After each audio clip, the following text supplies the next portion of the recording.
नमस्कार, विदर्भ की बात वीकेबी न्यूज के दोपहर के प्राइम टाइम में आपका स्वागत है। तो अब रुक करते हैं आज की हेडलाइंस पर।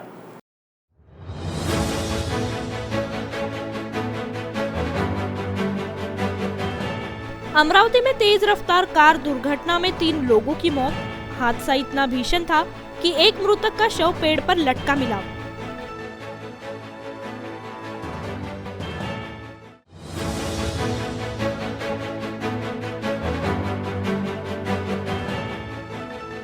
नागपुर में स्ट्रीट फॉर पीपल का शुभारंभ। बरडी बाजार में महापौर दयाशंकर तिवारी द्वारा किया गया शुभारंभ।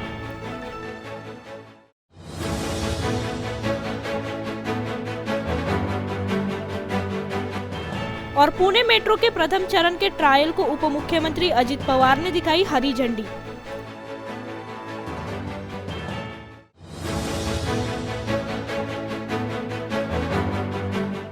और अब खबरें विस्तार से। शुक्रवार को अमरावती जिले में तेज रफ्तार कार की दुर्घटना में 3 लोगों की मौत होने की घटना सामने आई है। घटना अमरावती के चिस्तूर गांव के पास की बताई जा रही है, जहां तेज रफ्तार कार का नियंत्रण छूट जाने की जानकारी सूत्रों द्वारा दी जा रही है।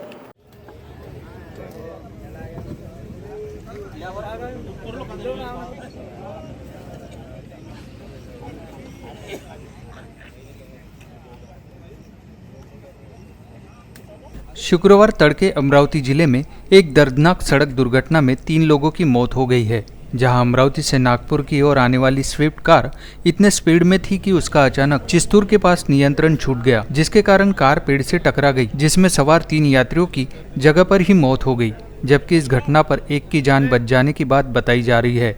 घटना इतनी भीषण थी कि एक की लाश 20 फीट ऊंचे पेड़ पर लटक रही थी। मृतकों में बडनेरा निवासी अमित गोयते, अमरावती निवासी शुभम गारुडे, अमरावती निवासी आशीष माटे का समावेश बताया जा रहा है।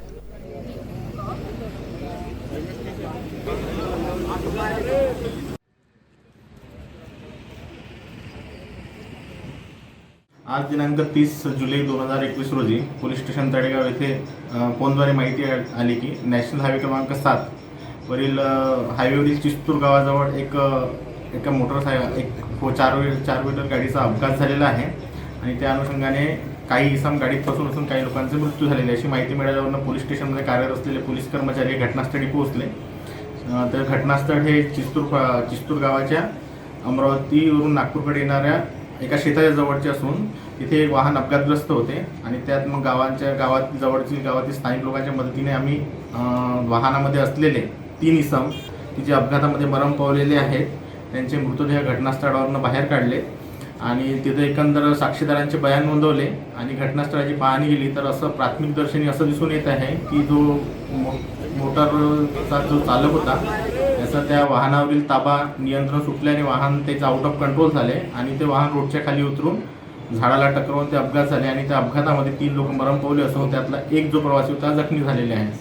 3 लोकांचे प्रेत उपजिल्हा रुग्णालय आर्वी येथे पाठवण्यात आले असून त्याबाबतचा पोलीस स्टेशनला गुन्हा दाखल झालेला आहे व पुढील तपास चालू आहे।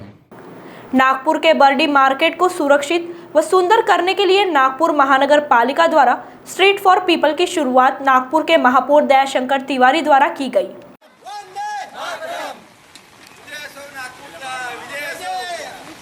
अमित सर का भी लेना, अमित सर देखना चाहिए, आप इधर ही खड़े। शुक्रवार को नागपुर के सीताबर्डी बाजार में स्ट्रीट फॉर पीपल का शुभारंभ किया गया।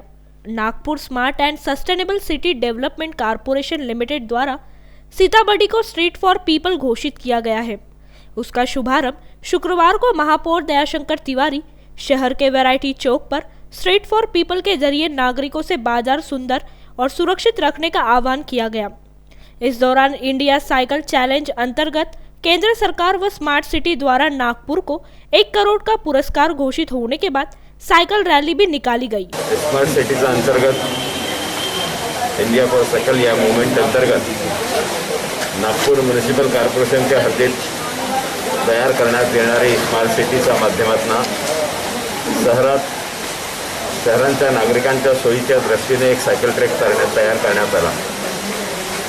हा सायकल ट्रॅक तयार करण्यासाठी नागपूरचे जे सायकलिस्ट आहे जे दररोज सायकलने सकाळी आपले दिवसाची सुरुवात करतात त्यांचा सहयोग घेऊन त्यांच्या संमतीनुसार त्यांना अपेक्षित असलेल्या साईटवर हे करण्याचा आम्ही प्रयत्न केला. त्याला चांगला प्रतिसाद मिळाला. याचे सर्व फाइंडिंग्स सेंट्रल गव्हर्नमेंटपर्यंत पोहोचल्यानंतर त्यांची जी एक टीम आहे त्यांनी सिलेक्शन करून नागपूरला 1 कोटी रुपयाचा पुरस्कार जाहीर केला.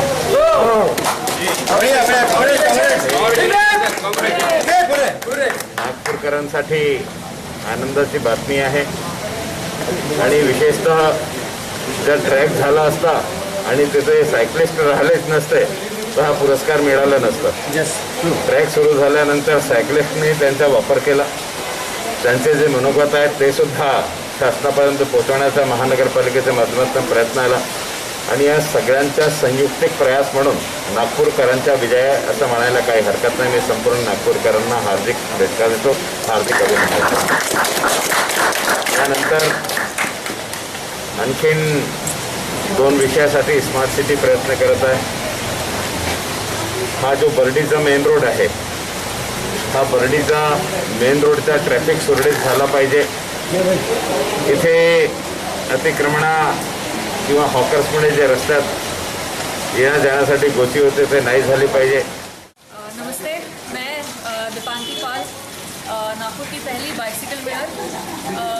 बहुत नागपुर को बधाइयाँ देती हूँ, नागपुर के पूरे बाइसिकलिस्ट को बधाइयाँ देती हूँ कि नागपुर टॉप 11 सिटीज़ में आया है और स्मार्ट सिटी को 1 करोड़ का प्राइज़ मनी मिला है। इस बात की बहुत खुशी है मुझे।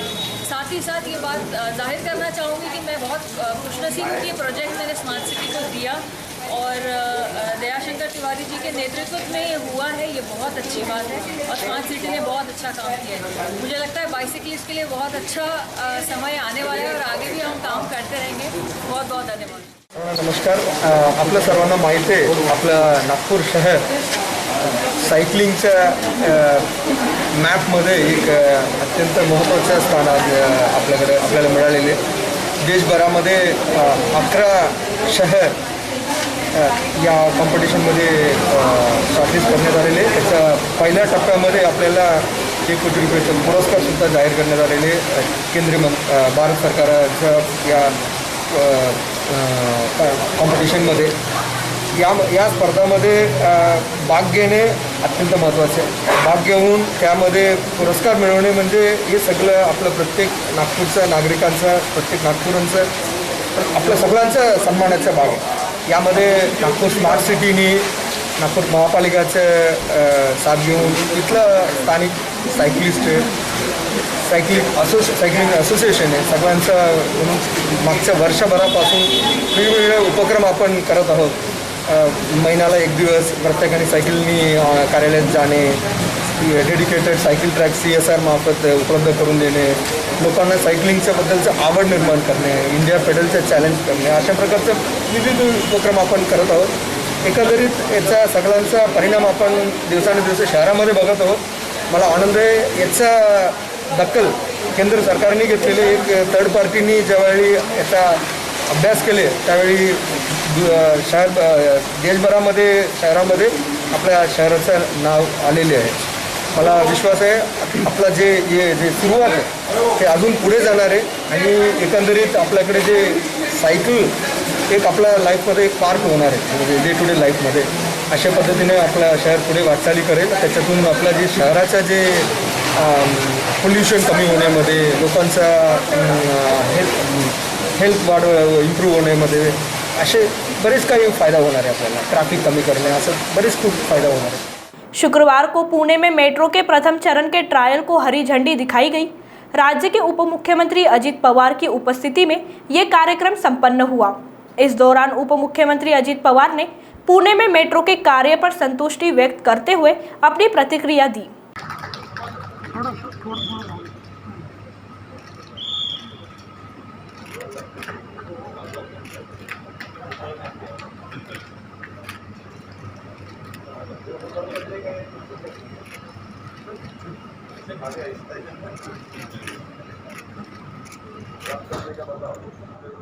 मान्यवरांच्या उपस्थितीत आता आपण मेट्रोसाठी हिरवा कंदील दाखवतोय, हिरवा झेंडा दाखवतोय आणि याबरोबरच आजच्या पुण्याच्या हद्दीतील पहिल्या ट्रायल रनला शुभारंभ होणार आहे।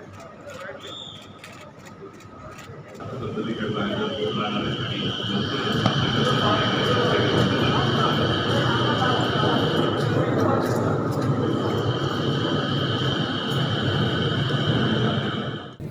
सार्वजनिक व्यवस्था अजिबात चांगली नाही असं कसं आपण म्हणू शकता. पुणेकरांच्या मध्ये आपापल्या परीनं प्रत्येकजण हे आपलं शहर सर्वसोययुक्त असावं म्हणून प्रयत्न करतात. तुम्ही मधल्या काळामध्ये एक माहिती आलेली होती, त्याच्यात पुणे हे सुरक्षित शहर, रिटायरमेंट लोकांच्या करता राहण्याच्या करता देखील, नवीन जर कुठला व्यवसाय करायचा म्हटलं देखील अशा पद्धतीनं आहे.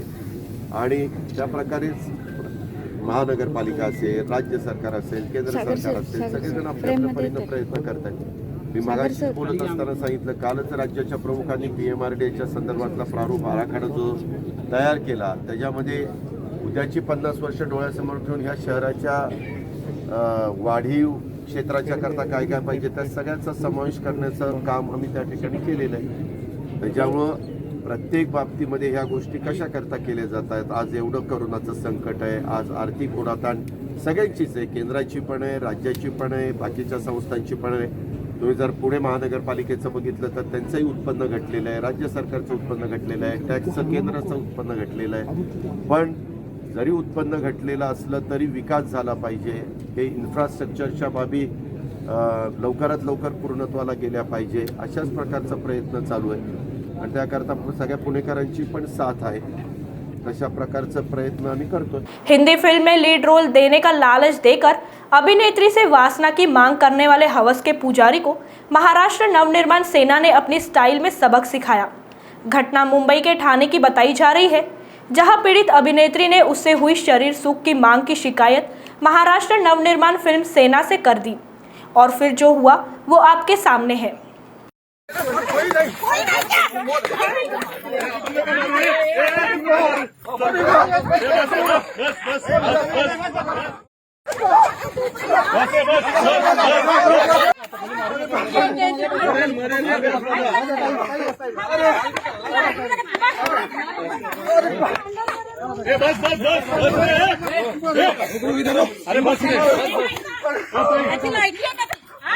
वीडियो में महिला द्वारा पिटाई किए जाने वाले और कोई नहीं, फिल्म के प्रोड्यूसर है, जो एक स्ट्रगलिंग अभिनेत्री को फिल्म में लीड रोल के नाम पर शरीर सुख की, जिसे हम हवस कहते हैं, उसकी मांग कर रहे थे।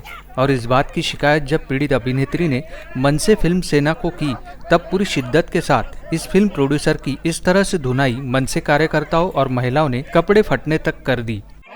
त्याला कबूल करायला आता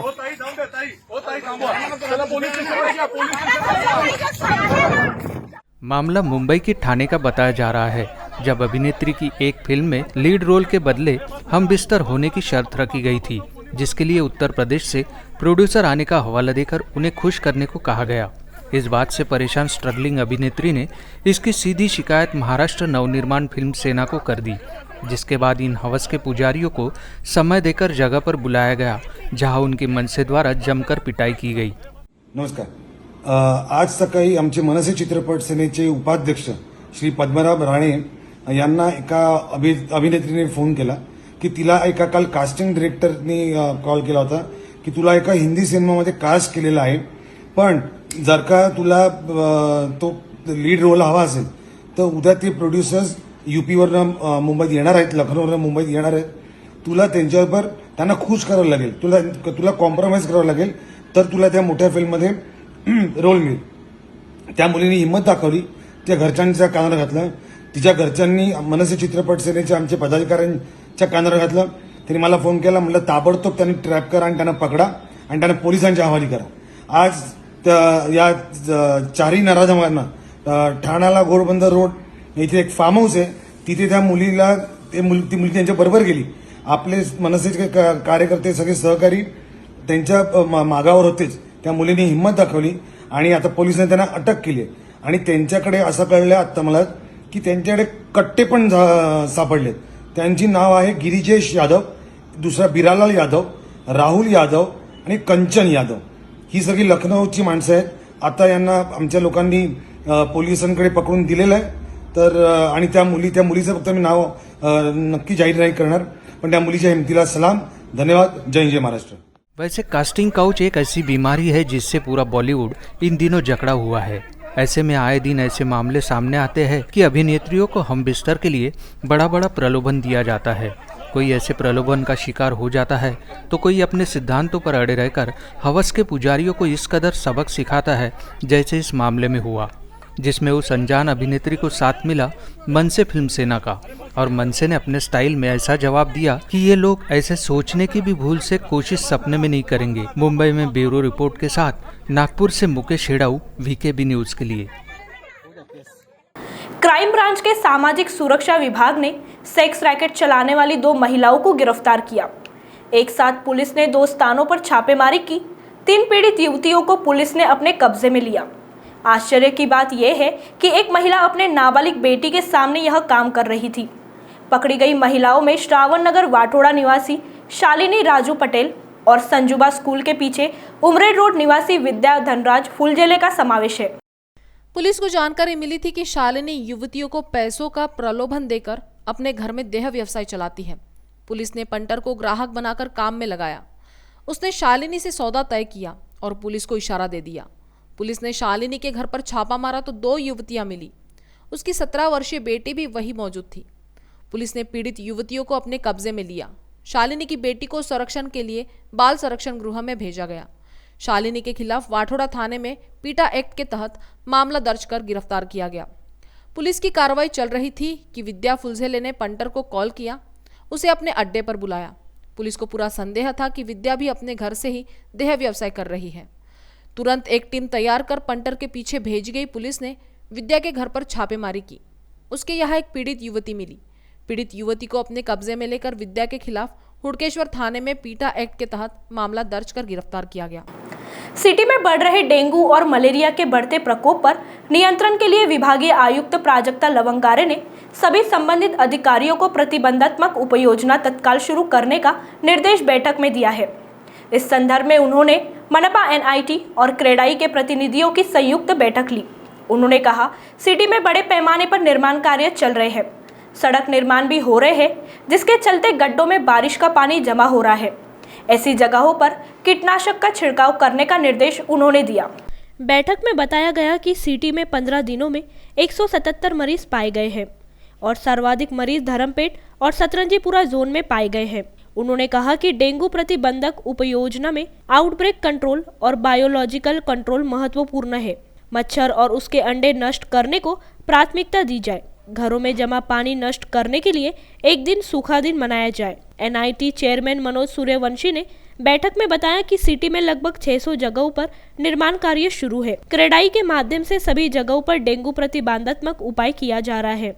इसी तरह मजदूरों की जांच भी की जा रही है। मनपा और एनआईटी की सीमा के भीतर खाली प्लॉट की भी जांच कर आवश्यक फवारनी की जाएगी। लवंगारे ने इस कार्य में क्रेडाई से सहयोग की अपील भी की, जिस पर क्रेडाई व निर्माण कार्य एसोसिएशन के प्रतिनिधियों ने पूरा सहयोग का वादा किया। लवंगारे ने मनपा और एनआईटी को सिटी के खाली जगहों की जांच कर जमा पानी में तत्काल फवारनी करने के साथ स्वच्छता करने का निर्देश दिया। राष्ट्रसंत तुकडोजी महाराज नागपुर विद्यापीठ ने संलग्नित महाविद्यालयों में ऑड सेमेस्टर 357 के पाठ्यक्रम का अध्यापन शुरू करने के बारे में अधिसूचना जारी की है। विश्वविद्यालय ने शैक्षणिक सत्र 2 अगस्त से शुरू करने को कहा है। इस बार भी सत्र ऑनलाइन ही शुरू किया जाएगा, लेकिन प्राध्यापकों को कॉलेजों में जाकर यह व्यवस्था करना होगा। इससे पहले विद्यापीठ ने 25 जून को अधिसूचना जारी की थी। अब विद्यापीठ ने शुद्धि पत्रक जारी कर क्लासेस शुरू करने की सूचना दी है। विद्यापीठ ने स्पष्ट किया है कि कॉलेज ग्रीष्म सत्र 2021 की परीक्षा के परिणाम की प्रतीक्षा न करते हुए 2021-22 के लिए स्नातक व स्नातकोत्तर छात्रों को प्रोविजनल एडमिशन देकर ऑनलाइन पढ़ाई शुरू कर दे। प्रोफेशनल स्नातक पाठ्यक्रम में केंद्रीय पद्धति से सत्र 2020-21 में प्रवेश लेने वाले छात्रों के लिए ये नियम लागू नहीं होगा। व्यावसायिक पाठ्यक्रमों का शैक्षणिक सत्र 1 सितंबर से ऑनलाइन पद्धति से शुरू करने के निर्देश दिए गए हैं। कोविड की वजह से पिछले वर्ष से विद्यापीठ द्वारा ऑनलाइन परीक्षा के साथ ही ऑनलाइन क्लासेस ही ली जा रही है, लेकिन अनेक छात्र इस क्लासेस में शामिल नहीं हो पा रहे हैं। विद्यापीठ प्रशासन सरकार के दिशा निर्देश की प्रतीक्षा कर रहा है। यदि सरकार ने ऑफलाइन कॉलेज की अनुमति दी तो भविष्य में ऑफलाइन क्लासेस भी शुरू हो सकती है। तो वक्त हो चला है एक ब्रेक का। मिलते हैं एक छोटे से ब्रेक के बाद। Love you Deepika. बाय। सब जानना चाहते हैं मेरा फेवरेट कलर, मेरा फेवरेट डेस्टिनेशन, मेरी फेवरेट डिश। पर कोई ये नहीं पूछता कि फेवरेट डिश मैं बनाती कैसे हूँ। अरे यार, जिसे टेस्टी खाना पसंद है वो अच्छे टेस्ट तक पहुँच ही जाता है। सुरुचि मसाले, खाने में हो रुचि तो घर लाइए सुरुचि। अपने सपनों की उड़ान भरने की इच्छा तो हर किसी की होती है, पर पंख भी तो मजबूत होने चाहिए जो देता है flywheel aviation academy. Flywheel aviation academy एक ऐसा इंस्टीट्यूट है जहां पर एयरलाइंस एंड एयरपोर्ट हॉस्पिटैलिटी और टूरिज्म मैनेजमेंट, साथ ही यहां campus interview, guidance by industry expert, practical training at airport, expert faculty, personal grooming जैसे कई सारे बेनिफिट्स आप पा सकते हैं। Flywheel aviation academy, 1 degree, 3 job opportunities. Flywheel Aviation Academy gives you a degree or diploma with a job. Flywheel Aviation Academy, 365 Gandhinagar, LAD College Square, beside Karnataka bank Nagpur. Break के बाद आपका स्वागत है। ठक्कर ग्राम परिसर में बुधवार की रात अपराधियों की गैंग ने जमकर आतंक मचाया। जो सामने दिखा उसे डराकर पैसे मांगने लगे। पैसे नहीं देने पर जान से मारने की धमकी दी। इसी दौरान आरोपी युवकों ने एक युवक पर तलवार से हमला भी किया, लेकिन वह बाल बाल बच गया। पुलिस ने विशाल मेश्राम, शुभम खापेकर, सागर कटारे, हर्षल टपरी, रोशन मेश्राम, विक्रांत मेश्राम और आलोक ब्राह्मणी के खिलाफ विविध धाराओं के तहत मामला दर्ज किया है। विशाल, शुभम और सागर को पुलिस ने गिरफ्तार भी कर लिया। पुलिस से मिली जानकारी के अनुसार बुधवार की रात 10 बजे के दौरान टक्कर ग्राम निवासी मानस कैथल और उसके पिता किशोर घर के सामने बातचीत कर रहे थे। तभी शुभम और उसके साथी वहां पहुंचे। पार्टी करने के लिए किशोर से 5,000 रुपये मांगे। उन्होंने पैसे देने से इनकार किया तो गाली गलौज कर जान से मारने की धमकी दी। इसके बाद आरोपियों ने और भी 2 से 3 लोगों को धमकाया। परिसर में रहने वाला हर्ष उर्फ चिकू वाघमारे आरोपियों के हाथ लग गया। आरोपियों ने उसे घेर कर डराया धमकाया। जबरन उसकी जेब से 100 रुपये निकाल लिए। हर्ष ने विरोध किया तो एक आरोपी ने उस पर तलवार से वार किया। हर्ष झुक गया और तलवार नहीं लगी। आरोपियों को झटका देकर वह भाग निकला। इस घटना से परिसर के नागरिकों में दहशत फैल गई। कुछ लोगों ने पुलिस को घटना की जानकारी दी। पुलिस मौके पर पहुंची और मामला दर्ज किया। फरार आरोपियों की तलाश जारी है। कोरोना के कारण आर्थिक तंगी में फंसे पालकों को राहत देते हुए राज्य सरकार ने निजी स्कूलों में 15% फीस कम के आदेश जारी किए हैं। वहीं दूसरी ओर विभागीय शिक्षा उप संचालक ने केंद्रीय मंत्री नितिन गडकरी के आग्रह को ध्यान में रखते हुए स्कूलों में 25% फीस कम करने की संबंधी पत्र जारी किया है। यदि स्कूलों ने शिक्षा विभाग के पत्र पर गंभीरता दिखाई तो पालकों को यकीनन राहत मिलेगी।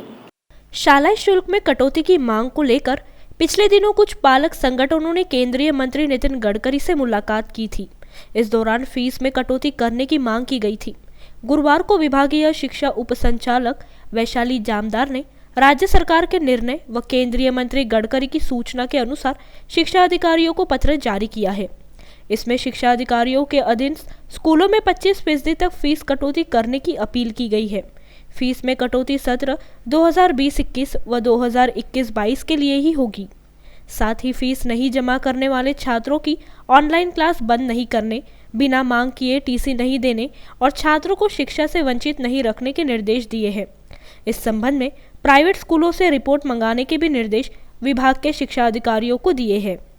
सिविल लाइन स्थित डीसीपी जोन 1 नूरुल हसन के बंगले से चंदन का पेड़ काटकर लकड़ा चोरी करने वाले 2 आरोपियों को सदर पुलिस ने गिरफ्तार कर लिया।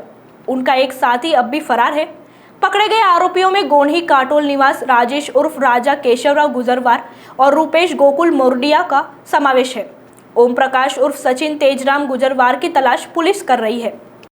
उल्लेखनीय है कि गत 11 जुलाई की रात तीनों आरोपियों ने नाले के रास्ते डीसीपी हसन के बंगले के पीछे हिस्से में प्रवेश किया। लगभग 10 फुट लंबा और 15 इंच गोलाई वाला चंदन का पेड़ काटकर ले गए। 12 जुलाई की सुबह चोरी का पता चला और सुरक्षा कर्मियों में खलबली मच गई। हसन का बंगला सदर पुलिस स्टेशन के सामने है। ऐसे में सभी सीसीटीवी कैमरों की फुटेज खंगाली गई, लेकिन कुछ पता नहीं चला। काटोल के गोन्ही गांव में चंदन चोरी करने वाले लोग सक्रिय होने की जानकारी पुलिस को मिली। पुलिस ने अपने पंटरों को काम पर लगाया। जानकारी मिली कि 11 जुलाई को उपरोक्त 3 आरोपी गांव में नहीं थे। पुलिस ने राजा और रुपेश को हिरासत में लेकर पूछताछ की। दोनों ने चंदन चोरी करने की कबूली दी। उनसे चंदन का लकड़ा भी जब्त किया गया है।